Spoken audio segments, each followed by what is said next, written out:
Welcome to the MSP Xperience Game Changers, innovative thinkers in the MSP space. This is a limited edition series presented by Axcient, your trusted partner for comprehensive BCDR solutions for MSPs. I am your host, Robert Cioffi, the CTO and co-founder of Progressive Computing, Inc., a New York-based MSP established in 1993. What is Game Changers? Well, Game Changers, simply put, is a video series designed to bring some of the most innovative thinkers in the MSP space into one-on-one conversations with an MSP leader. Our topics are carefully cultivated to push the envelope for MSPs, to discuss real-world problems we're facing, and to hear from industry experts on how to overcome these challenges in interesting and innovative ways. Today's episode is Team Building, Why Culture Matters, and our very special guest is Ugo Chiulli of Progressive Computing, my business partner. Ugo, welcome. Thanks for coming, and can you please tell us a little bit about you and Progressive Computing?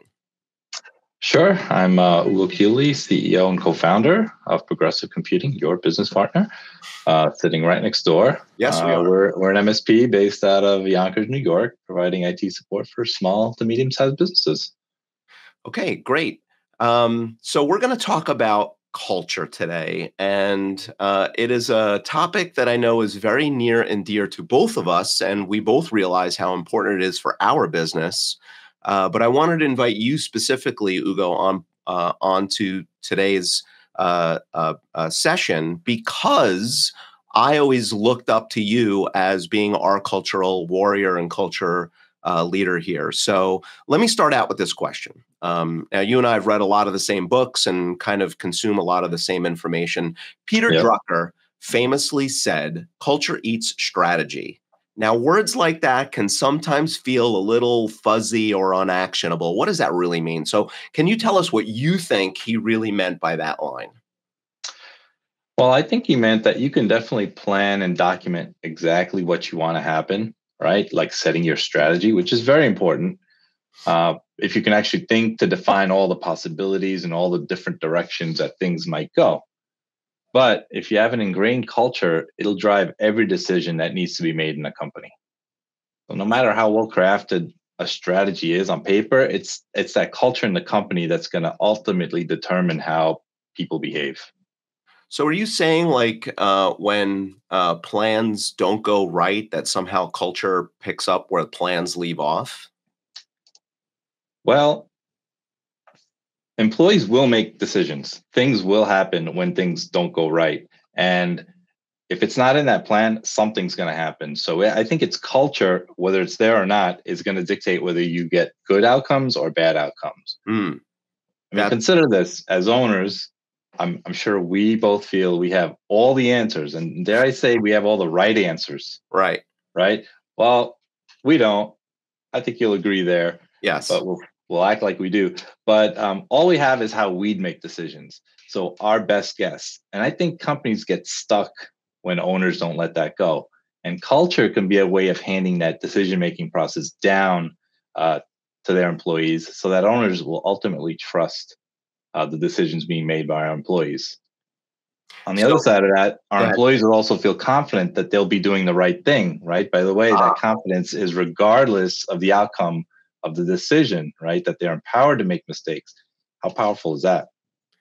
I think that's super powerful. You know, for everybody listening and or watching, these were very, very wise words. You'd be smart to rewind about a minute or so ago when Ugo started talking about a very important concept of, we think as owners that we have all the right answers. And I've seen other MSPs, and Ugo, I know you have as well in our peer groups and friends that we've made, where they just get stuck in a certain either mode. They can't grow because they're not allowing other people below them or within their organizations to grab the reins and make those decisions on their own. But very wise words about, we think we have all the right answers, but you know what? We may not.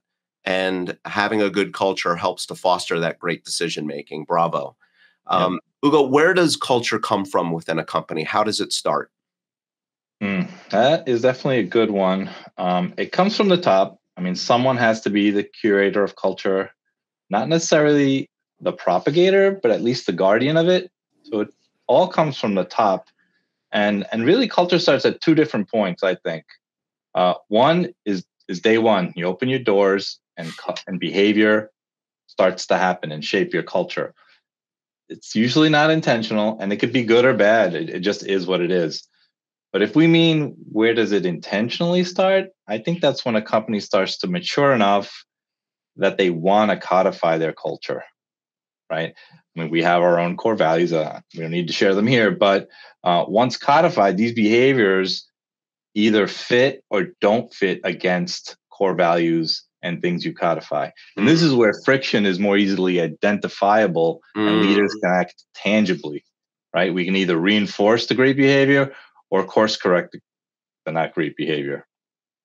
Wow. Very more powerful words. So it's really what I also heard in there was the subtlety of it's almost like no decision is still a decision. Well, no defined culture is a culture unto itself, and you got to be really. I mean, it doesn't mean it could be bad, but it certainly doesn't mean you're being intentional.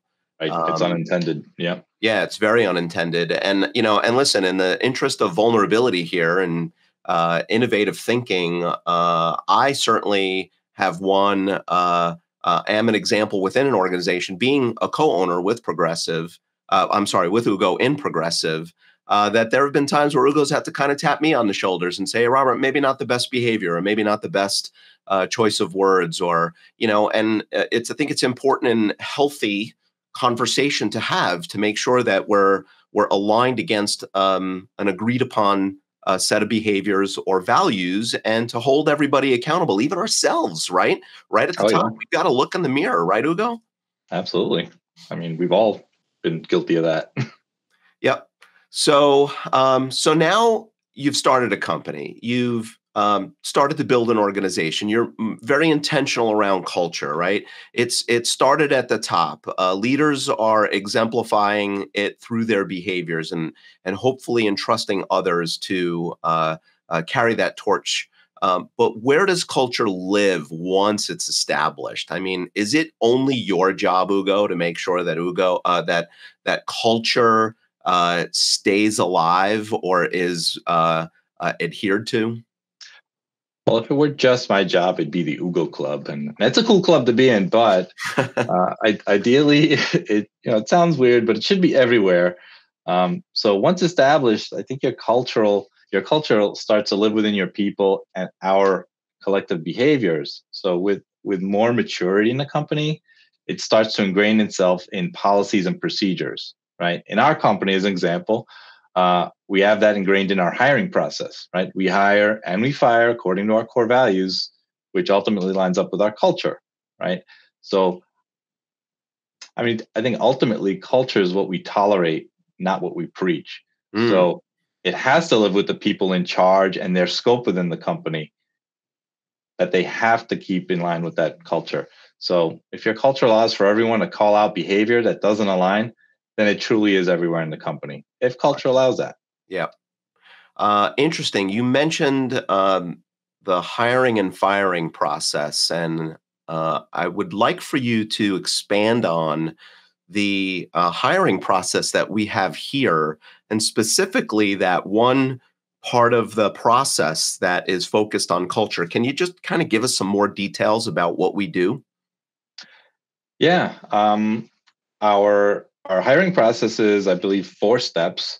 One is a simple phone call to make sure the person sounds right, they qualify, and all that.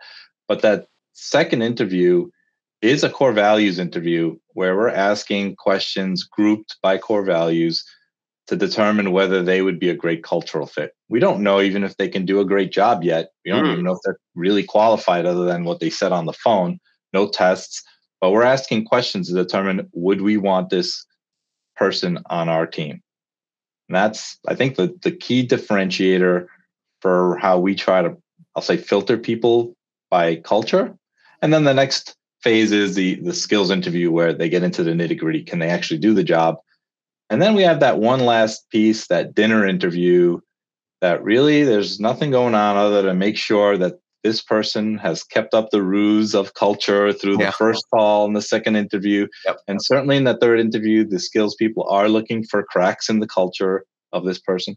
And so the process ingrains, hey, we want the right person over the qualified person. Very, very interesting. We talk to a lot of our peers, and some people do this and some people don't. Some people will focus purely on resume screening, right? Looking for the buzzwords, or let them take this technical exam and see if they fit. And by the way, we're not talking about just our technical people, right, Ugo? We're talking about really any position that we hire for: administrators, Everyone. finance people, sales, marketing, right? It's everybody. Yeah. Hey, and you can probably look back at a couple of hires we've made where we probably made some hasty hiring decisions. Yeah. Let's just they seem like a great fit. Let's just fast track this, and they're not here anymore. Or it was painful. So I think we've learned our lesson. We can't be short circuiting that process. Yeah. We've also had other companies on the other end where they're like, come on, guys, let's get to it. Are you going to hire this person or not? Especially recruiters. And that has revealed some stuff too to us. So that's also interesting too, because being on the inside of the same company as you, the insights that I have about that is, what you just mentioned about recruiters pressuring us to move a little faster. But can you explain maybe how that maybe just talk a little bit about how our process is actually designed to be slow, right? To live up to that mantra of, what is it? Hire slow, fire fast. Mm-hmm. Yeah. Well, I think our shortcoming, to be more upfront about it, was when we didn't clearly identify the full scope of our hiring process. Where we've had one company that knew exactly, they were given the upfront, you're not pushing us to get to the decision faster than we're going to be ready to do so. And I think we failed on one other company where they got frustrated with yet another step, yet another delay. Yeah. And so that's a shortcoming. And so I think communication with those companies will serve us better in the future. But certainly I can see where a company incentivized to place people because they get paid to do so doesn't totally align with our, hey, we want the right person and we're going to be a little picky about it. So interesting how if you decide to make culture or be intentional with your culture in very specific and tangible ways, like a process, right? I think about culture. I think about this kind of soft, squishy thing, right? Where people sit around a fire and sing Kumbaya. I mean, it's not just that. It's also designing process so that you get the right person on board. But very interesting how we had some failures here because we didn't communicate that with the people who are trying to help us with our recruiting efforts.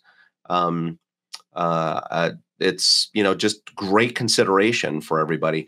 Ugo, I want to pivot a little bit here. Can you force culture, or maybe on the flip side, how do you make it genuine? Can you force it? I want to say yes and no. I mean, culture that's codified by being ingrained in processes like our core values and our hiring practices can absolutely be praised as well as called out, right? So discussion can happen. Now, ultimately, this can be used as a firing mechanism, right? The force part. If you don't fit, you don't fit. Right? You either fit or don't. So that could be, but only if you codify it. Otherwise, you have warm and squishy words like, we don't think you fit us, and you can't really define what it is that doesn't fit. And so that could even prevent you from firing someone because they don't fit. And so that can poison the rest of the team, right? So but to make it genuine, how do you make it genuine? I mean, it has to start from the beginning of their experience, right? The hiring process, from the perceptions they get from the outside to they're invited in, right? It has to be inviting, right? So from there, it starts as genuine. Now, how much we tolerate unacceptable behaviors, that'll be the judge of whether we're still genuine. Ah, okay. So you got to be careful about protecting your culture, because if you have somebody who's like introduced in here that maybe, I'll say, maybe some core values violations or behaviors that aren't necessarily in alignment with our values and our culture, you risk actually damaging the culture, is what I'm hearing. Am I correct? Oh, absolutely. And we certainly had a few folks that made it through that either changed or shouldn't have made it through. Yeah. And at the end of their stay with us, it's always been, thank God they're finally gone. It's like, you've been feeling this pressure the whole time. We Yeah. have, certainly, but we just figured that no one saw it, of Right. course. So if you allow it, it's gonna make you look less genuine to the rest of the team. Here's one of those parts of the video that you got to rewind 30 seconds and re-listen to that thing, right? How many times have we heard our peers talk about, I finally fired that dude, and and my team was so relieved, right? It's amazing how sometimes we don't pay enough attention to the rest of our team and what they're perceiving as bad behavior, or square peg round hole, and they're just so thankful when you finally say, oh, what took you guys so long? And in fact, some of the times, Ugo, and I'm maybe I'll look in the mirror when I say this, sometimes I've felt we at points um, damaged. I don't want to say damaged our company, but like we certainly didn't help our culture by allowing bad behavior to go as long as it did, right? I don't know how you feel about that. Mm, no, I'm in tune with that 100%. I think the potential missing piece where culture, we could dive deep. I know you're going to dive deeper into culture activities. Is it, if you listen to some people, they may drop hints, and if you don't pick up on those hints, I mean, they're only hints, and we're only human, so we maybe didn't catch it. But I've certainly caught hints in the past, and when we finally let someone go, I'm like, that's what that guy was talking about. Right. That's what he was saying about that person. Why didn't I dive deeper back then? And now look where we are. So active listening, I think, is an important skill that you and I have tried to develop. I think you're way better at it than I am, which is why I asked you to be the subject matter expert here today. But I have to work so hard at active listening, because I think you're 100% right. Sometimes people will tell you things in very subtle ways that I just am not good at picking up on. So for other people out there listening, if you're more in my camp, you got to practice those skills. So, and thankfully I have pass the baton Ugo here. Go ahead. Yeah, or pass the baton. You can have a listening advocate. Interesting. So, yeah, you're not good at it, and it's important you find someone who is.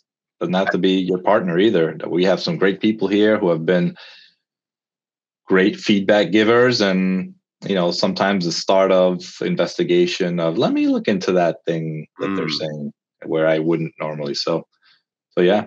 So I, that just resonated very well with me here, right? Because there are people who, that we both have such tremendous trust and faith in, and there are, they are sort of our eyes and ears of what's going on out there.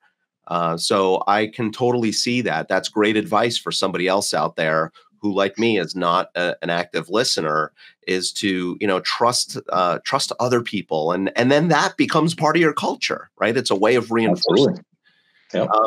Ugo, talk about some good or cool cultural activities or ideas with the audience here. Like, what are some of the things that you're kind of proud of that we've done here, or things that you feel have been most effective here? Some specific examples of how we've codified culture or enabled other people to, pick up the baton. I can provide a lot of examples, and I will. But I'll start with the thing I'm most proud of is setting up an independent culture committee, like spearheaded by two of our team members. You know them. Yes. That they just get it and they want to do it. They weren't assigned. They basically volunteered. And so and these are junior members. I don't mean to cut you off, but these are junior members of our team. We call them the kids. I mean, yeah, they're kids. Yeah, they're not kids, but they sort of are. They're awesome. and I make sure they have a budget and authority to freely spend on their initiatives. I think that's important, is that they feel like they can just run with it. They get some ideas, we seed them with some, here are the outcomes I want, right? I want engagement. I want us doing things. I want as many team members doing as many things as possible. Try to reach out to the person who never comes to anything, right? Those are your initiatives. And for ideas, I'll rattle off a bunch, but I'll stop. But we do board games, book club, boxing, that's you, bowling, concerts, charity events, cigar night. We try everything. Wow. Cooking classes, corporate fun run, escape rooms. This is not even half the list. They just try stuff, and what works, we repeat. And what doesn't work, good shot. We'll try another thing. So, and these are all opportunities for us to listen. Not to just those two guys. These people are out socially. It's a little bit hard if you're a jerk to hide your jerkness when you're at a bar, right? If you're playing, a competitive sport and someone's getting nasty or whatever, and that doesn't line, you don't want to be a nasty guy, right? That's pretty easy to spot. It's like, that was not cool the way he just hit me. Right. Thing. So I think these are all opportunities. Number one, to spot things, and obviously the cool part, getting together and camaraderie and teamwork. The team building, the camaraderie, the, dare I even say, the friendships. I mean, these people, you don't need to invite these people, to your, well, I mean, we do get invited to each other's weddings, but what I'm saying is they don't need to be your best friends and hang out at your house all weekend long, but they're, working with a solid team of people that you like, know, and trust, I think, is really important. Absolutely. Yeah. And then there's even opportunities for individual leaders to create their own cultural lanes. I mean, and I'll highlight some of my cultural lane things that I do, and you'll notice them immediately. Oh yeah, that's Ugo. By the way, so just for everybody's setup here, it's like what sounds like the path you're going down is that culture just isn't one uniform thing. It could have other little facets and components to it, but please expand on that. Oh, absolutely. And for me, I mean, the lanes I've developed, it's not like it was super intentional. I've tried something. I've tried a bunch of things, but a couple things that stick. Daily Express with the CEO. We get a small group of between 2 to 7 people in the morning, 10, 15 minutes. A lot comes out of that for me. I get little hints into people's lives, what's going good, what's going bad. And when I don't see them show up, it means maybe they're a little too busy, and that's not good either. Lunch with the CEO. I look to have lunch with every team member at least once a month, even our remote team, which is tough. Not successful yet, but tough. This lets me dive a little deeper, get a little more insight. Why are you looking so down, Carl? What's going on? These projects. I can't believe how people just dump things on me. Whatever it is. And then happy hours. I think those are more of an outlet for the team to get together. But so these are things I do, and I know our other leaders do some of their own little things. But I think giving people the leeway to do stuff like this will just create more opportunities to number one, spread and propagate your culture, but also get feedback. If I may, I mean, I certainly don't do anything at the level that you do, but what I'll say as the yin to your yang, right? Sort of the opposite in some ways. And by the way, that's not a bad thing. It just is what it is, and can be complementary in some ways. But where that mentality has influenced me is in things even when I am having sit downs or lunches with people, or I have to have a meeting. We've turned it into a lunch meeting, and I've got like your voice in my head, right? And I think that's a great example of knowing when culture is successful, when just automatically somebody else's voice pops in your head and says, why don't you do a lunch, right? Like I know it's a technical conversation, right? So we have 2 technical account managers. These 2 guys have been here for 26 years each. And I have a weekly lunch with these 2 guys, right? And it's just talking through technical issues, but we do it over lunch, right? It could be done at 8 o'clock in the morning, could be done at 4 o'clock in the afternoon. It could be done over Teams calls, but it's a little different when you do it over lunch, right? People, feel like they're enjoying themselves. Guards come down. Right. Guards come down. Thank you for that. So I've got you to thank for that. Your voice is in my head. And by the way, like you've affected our director of operations, Jay, who has also told me things like that. Hey, why don't you, instead of doing a conference room meeting, why don't you step out and go have coffee with them? And I'm like, yeah, you're probably right. I didn't know that. Well, it's, and so it's that soft, permeating sort of influence that's just, it sort of hangs in the air. Right. And listen, after 31 years of being in business with you, buddy, like it's invariably something's going to rub off. Ugo, how can you measure culture? Is it like quality, just as some would suggest, you just know it when you see it? Or is there a way to measure it? And maybe we shouldn't even measure it. I don't know. Maybe that's just a terrible question.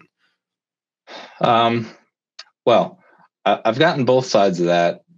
Certainly when we've invited our customers into our office, usually at an all hands, right? We'll just say, hey, we just want to learn a little bit more about you, share what you do. And they join us for either usually a happy hour after our big meeting. Everyone gets together. I've heard words like, you guys seem like you're a cult. Everyone says the same thing. Let's all get together.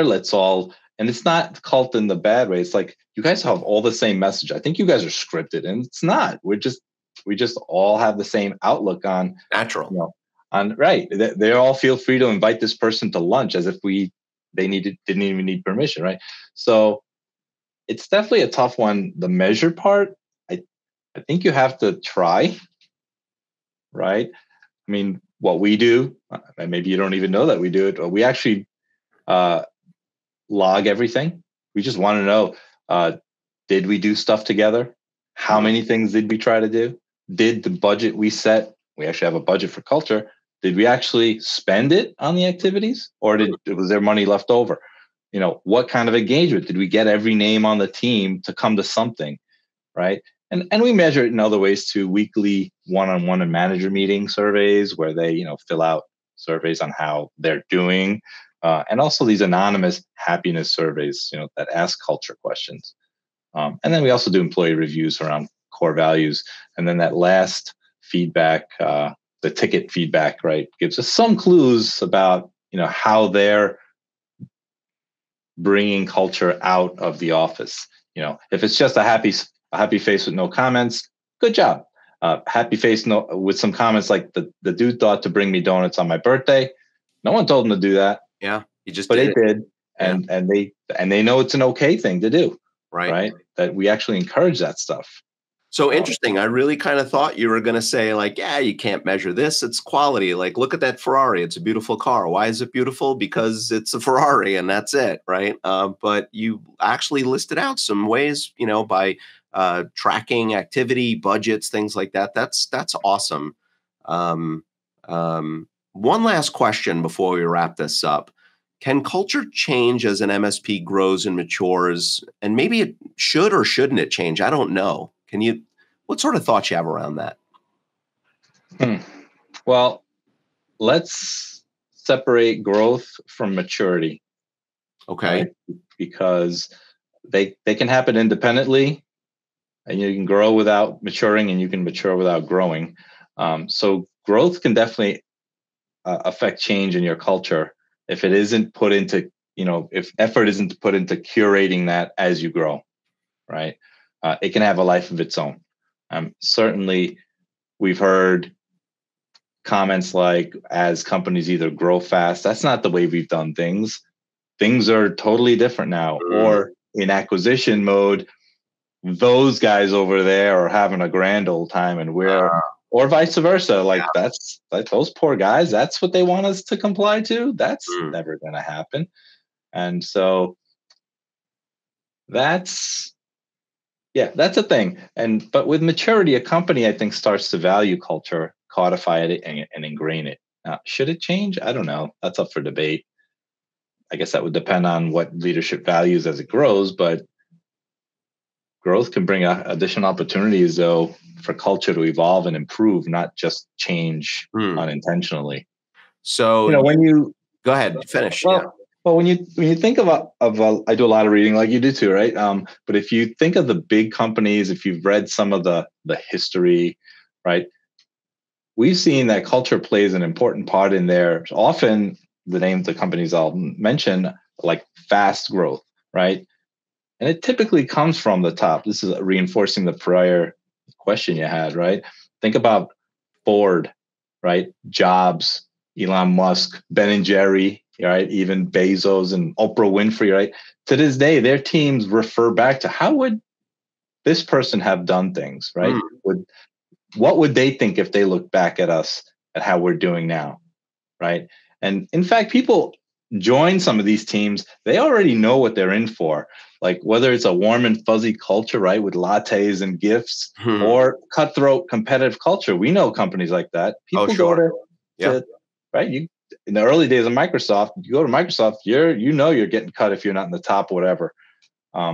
So not to say that culture has to be all awesome, whatever we consider awesome to be, but culture may be what attracts people, and changing that could change the magic formula of the company. Very interesting. So culture isn't necessarily a positive or a negative thing. It just is the personality, right? And if you're a cutthroat individual and you want to work in an environment like that, well, then go find a company with that culture. You probably don't want to go to Ben and Jerry's. Probably not. I would agree with that. But you also said more brilliance out of you, Ugo. There's probably a whole discussion around how culture affects an M&A, right, transaction, especially M&A being so prevalent and popular now in the MSP space.